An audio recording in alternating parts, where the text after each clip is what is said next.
ఉదయించే సూర్యుడు అని చెప్పి నేను రాసిన. మోరిల్లో ఉదయించే సూర్యుడు.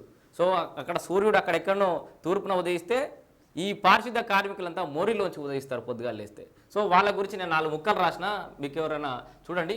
ఉదయించే సూర్యుడే కాదు, ఉదయాన్నే ఇలా తాను మురికి కూపంలోకి వెళుతూ మన ఆరోగ్యం కోసం పాటుపడే సఫాయి కూడా దేవుడే మరి. సో ఏమంటున్నాం? మోరిలో ఉదయించే సూర్యుడి గురించి. బార్డర్లో కాపు కాసే సిపాయి, ఇంటి ముందు కష్టపడే సఫాయి ఇద్దరు సమానమే. అవునా కదా? బార్డర్లో కాపు కాసే సిపాయి, ఇంటి ముందు కష్టపడే సఫాయి ఇద్దరు సమానమే.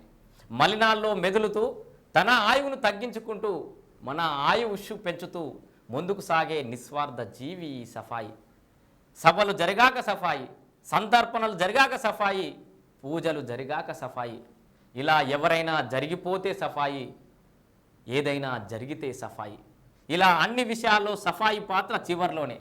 ఎక్కడ ఏది ముందుగా ఆశించడు.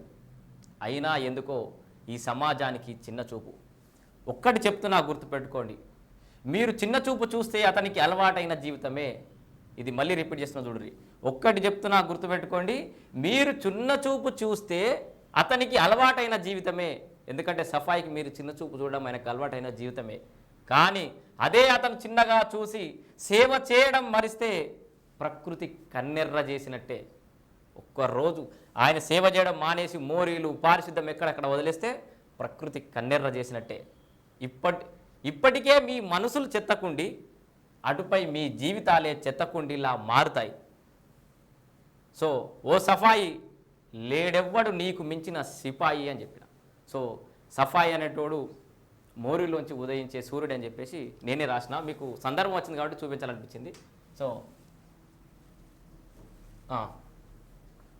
పంచాయతీలపై